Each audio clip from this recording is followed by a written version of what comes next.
பிரியமானவர்களே, இயேசு கிறிஸ்து நாமத்தில் வாழ்வதற்கும் வாழ்த்துக்கள் சொல்கிறேன். காலம் சமீபமாக இருப்பதனாலே நாட்கள் குடிமையாக இருக்குது.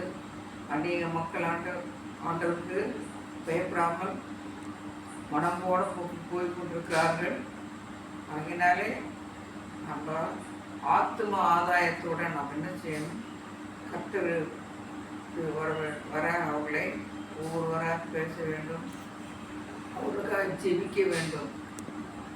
அநேகமாக அதாவது ஆண்களும் பெண்களும் தகாதவர்களை நடக்கும் பொழுது அவர்களை பார்த்து நம்ம தைரியத்தோடு அவங்களை எச்சரிக்க வேண்டும். அப்போதான் நம்ம கர்த்தருக்கு பயப்படுறவர்களாக இருக்கும். ஆதாயத்தை தேடுவதாக இல்லாமல் கர்த்தருக்கு வழி செவ்வைப்படுத்துகிறவர்களாக இருக்க வேண்டும். கர்த்தர் வருகை சமயமாக இருப்பதனாலே கர்த்தர் எந்த நேரத்தில் வருவார் என்று நமக்கு தெரியாது. திருடன் போல வருவது சொல்லப்பட்டிருக்கிறதுனாலே அந்த நாளுக்கு நம்ம என்ன செய்யணும்?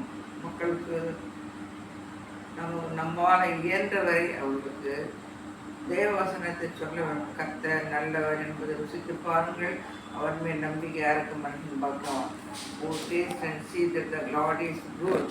அவளுக்கு சொல்லித்தரணும். அவரை அது மாத்திரம் நல்ல கர்த்தர்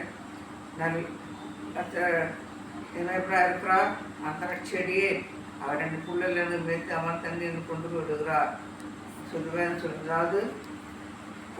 The Lord is my shepherd, I shall not want. Though I walk through the valley of shadow of death, fear no evil. அதனால அவருடைய வளர்த்தக்கார நாம் இருக்கிறதுனால நமக்கு எந்த ஆபத்தும் வராது. துன்பம் வருங்கால் நம்ம சோர்ந்து போகக்கூடாது. சோர்ந்து போவாயானால் வெறன் புரிகிறது என்று வேறு சொல்லக்கூடாது. சிங்கத்தை போல நம்ம செய்யணும், தைரியமாக இருக்கணும், பலமுள்ளா இருக்கணும். தாவீதை போல தைரியமாக கோலியாத்து சிறிய பையன், ஆடு வைத்து கொண்டிருந்த பையனாக இருந்த போலும் கூட கோலியாத்து இருப்பான். கோலியாத்து அவன் பயப்படலாம். ஆனால் என்ன செய்யலாம்? ஒரே ஒரு கல் தான், ஒரே ஒரு கல்லை நெத்தியில் போட்டு அவன்தான் புரட்சி விழுந்தான். அவனை விழுந்த உடனே என்ன பண்ணாரு? அவன் மேலே ஏறி அவனுடைய வாழையை பிடுங்கி அவனுடைய தலையை வெட்டி எடுத்துக்கிறார். அதனால நம்ம கர்த்தருக்கு பயப்படுவோம். பெரியோரு சிறியோரு ஆசிரியருக்கு சொல்ல அப்படின்னால நம்ம எந்த வித துன்பம் வந்தாலும், வேதனை வந்தாலும், வறுமை வந்தாலும், கஷ்டம் வந்தாலும் நம்ம சோர்ந்து போகணும். சோர்ந்து போவையானால் பலன் புரிகிற என்று வேதம் சொல்லுகிறது. சோர்ந்து போகாமல், மண் தளராமல், இடைவிடாமல் இரவும் பகலும் நாம் நேரம் கிடைக்கும் போதெல்லாம் நம்ம கர்த்தரை தியானிக்க வேண்டும். முக்கியமாக தியானிக்க வேண்டும்.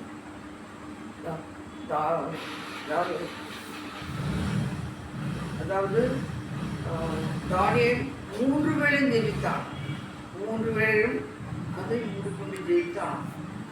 அப்போ அவனை பார்த்து அரச வச்ச சிலைய பணங்க அவன் போய் இவன் ஆண்டவங்க வணங்கிருக்கிறான் சொல்லிட்டு அவன் மேலே பொறாமையா அவன்கிட்ட உணர்ந்து சொல்லும்பொழுது என்ன செய்யலாம்? அவனை சின்ன புகையில் போடுங்க சொன்ன ஒரு அரசனுக்கு மனசு ரொம்ப வருத்தம் தான். வருத்தத்தோடு வேலை அவன் பொதுமக்களுக்கு அவங்க அவங்க சொல்ல கேட்கணுமே, அதுக்காக வேண்டி என்ன பண்ணிடறான்? சிங்க குகையில் போகணும். ஆனால் அந்த சிங்க குகையில் போகும்பொழுது சிங்கங்கள்லாம் அப்படியே அவன் காலில் படுத்துக்கிட்டான். அவன்கிட்டயே வரலையான், அவன்கிட்டயே வரலையா. ஆனால் அரசனும் என்ன பண்ணுறான்? ஐயோ தானியலுக்கு போட்டுட்டோமே சொல்லிட்டு அவெல்லாம் ஒரு பாடம் கூட கேட்கல, சாப்பிடல. நான் தரையில் படுத்துக்கிட்டு எப்பொழுது விடிய என்று பார்த்து கொண்டே இருக்கு. அங்கே போய் வரான். யாராவது தேவன் தற்கொலைக்க வல்லவராக இருக்கிறார். ராஜாவே நீ வாழ்க, ஆனால் தேவன் என்னை தப்புக்க வல்லவனாய் இருக்கிறார் சொன்னவங்க என்ன பண்ணுறாராம், சினிமாவை எடுத்துட்டு அவரை யாரெல்லாம் அவர் எதிர்ப்பா பேசணும், அவன் மனைவிக்குள்ளே தூக்கி அந்த சிங்க கோயிலில் போடணும்னு சொன்னான். போடுறதுக்குள்ளே ஒன்று ஒன்றா அந்த சிங்கம் விக்கே பூசி சாப்பிட்டான்.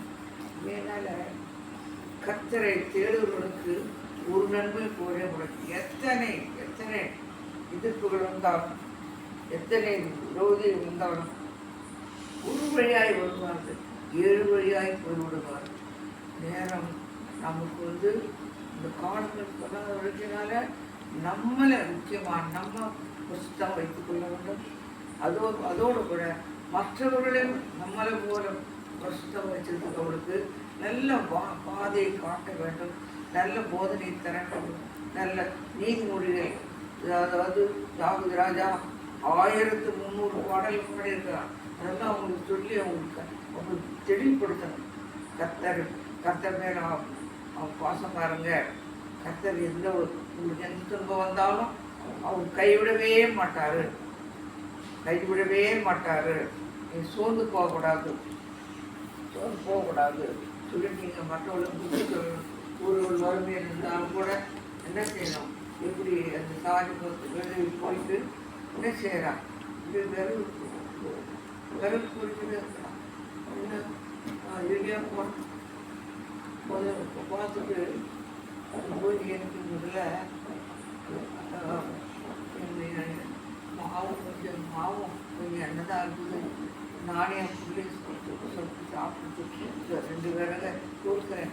முதல்ல போய் எனக்கு முதல்ல ஒரு நடையை சுற்றணும், கீழ்ப்பிடிந்து போய் சுத்தம் என்ன சொல்லுவோம். இனியும் உன்னுடைய வீட்டில் மாவும் குறையாது எண்ணெயும் குறையாதுன்னு சொல்லி சொல்லுவார்.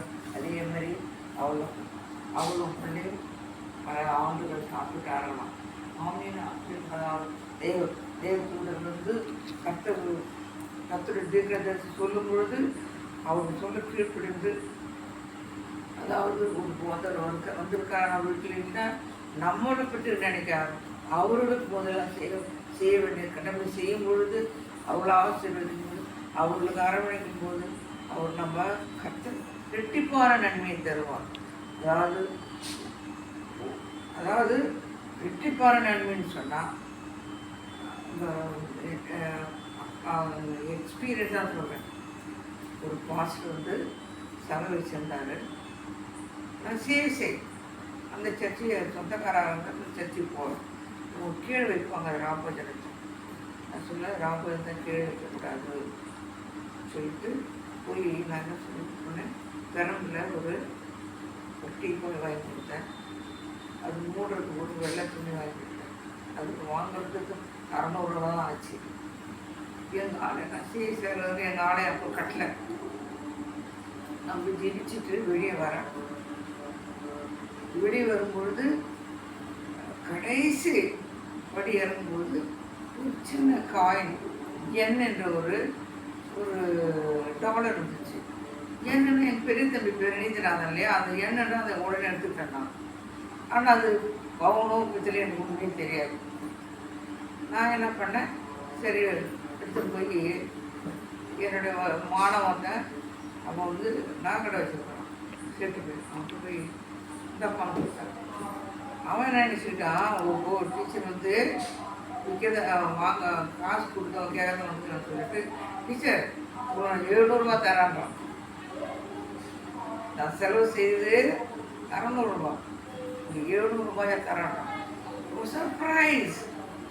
இது என்னுடைய உண்மை சம்பவம் நடந்து. எங்கள் ஆலயத்தில் யாருமே இல்லை, நான் தான் இருக்குங்க. ஜிப்சிட்டு வெளியே இறங்குறேன், அதுக்கு அந்த ஆள் கிடைச்சது. அதுபோல் நம்ம யாருக்காவது நான் ஒரு காணி கூட போட்டேன்னா 2 மடங்காக கர்த்தர் எனக்கு கொடுத்துருக்குறாரு. அந்த விதத்தில் நான் கர்த்தர் எனக்கு உதவி செய்திருக்கிறதுனால நான் கர்த்தருக்கு கீழ்ப்பிடிக்கிற வயசு 78 ஆத்தாலும் கூட கர்த்தருக்கு பயந்து நடக்கணும்.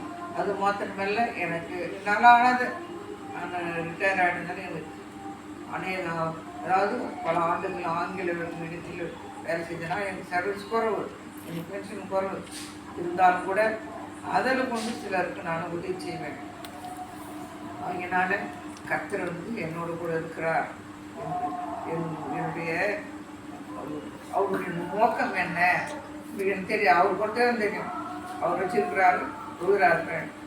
அவங்களுக்கு கர்த்தருடைய வசனத்தை சொல்லி ஒரு ஆசை. கர்த்தர் நாமத்துக்கு ஸ்தோத்திரம்.